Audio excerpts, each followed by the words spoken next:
Halo, shalom saudara. Renungan kita hari ini dari Amsal 29 ayat 25. Takut kepada orang mendatangkan jerat, tetapi siapa percaya kepada Tuhan dilindungi.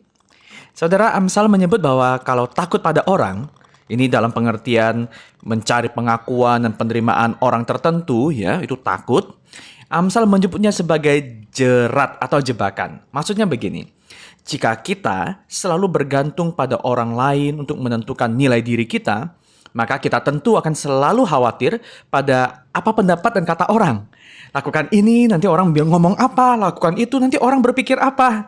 Nah, akibatnya setiap kali kita mau mengambil keputusan, kita akan terus mengutamakan kata orang tertentu. Melebihi nilai, apa yang penting? Tujuan dan kebenaran. Bahkan melebihi Tuhan. Nah, Amsal mengatakan ini jebakan loh. Ciri-cirinya seperti ini saudara. Kita cenderung ingin menyenangkan orang ya. Kita tidak tahan dengan kritik dan mati-matian kalau bisa jangan sampai ada yang ngomong kritik tentang diri kita. Kita nggak berani untuk konfrontasi terhadap sesuatu yang penting. Kita memilih sudahlah, pokoknya aman, tenang. Kita mudah sakit hati. Kita bisa overcommitting, misalnya semua itu diiyain karena kita sungkan menolak. Ya, kita sungkan menolak orang lain. Kita mencari pengakuan, kita ingin diterima orang lain, kita ingin dipandang baik oleh orang lain.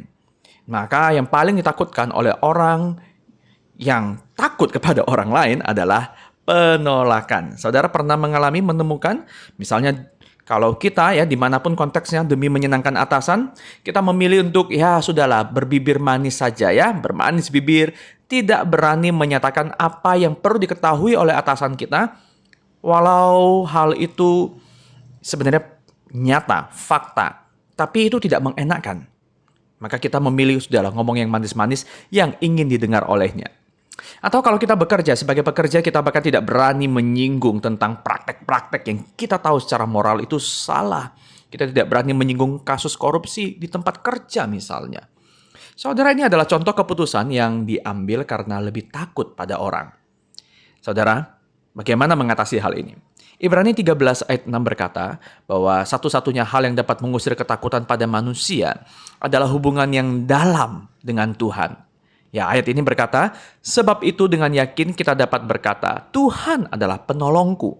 Aku tidak akan takut. Apakah yang dapat dilakukan manusia terhadap aku? Kita harus lebih taat pada Allah daripada kepada manusia. Tuhan akan menolong kita. Ini bukan berarti kita sembarang ngomong begitu saja. Tentu hikmat dari Tuhan akan menolong kita. Saudara begini, di kayu salib, Yesus telah memerdekakan kita dari cengkraman dosa. Sehingga kini kita pun dapat bebas dari perbudakan takut kepada orang yang membuat kita terlalu khawatir dengan apa kata mereka. Sebab kita sudah memperoleh perkenanan Bapa melalui pengorbanan Yesus. Saudara, pengakuan siapakah dalam praktek hidup sehari-hari yang selama ini kita anggap lebih penting bahkan daripada Tuhan? Kiranya Tuhan Yesus menolong kita.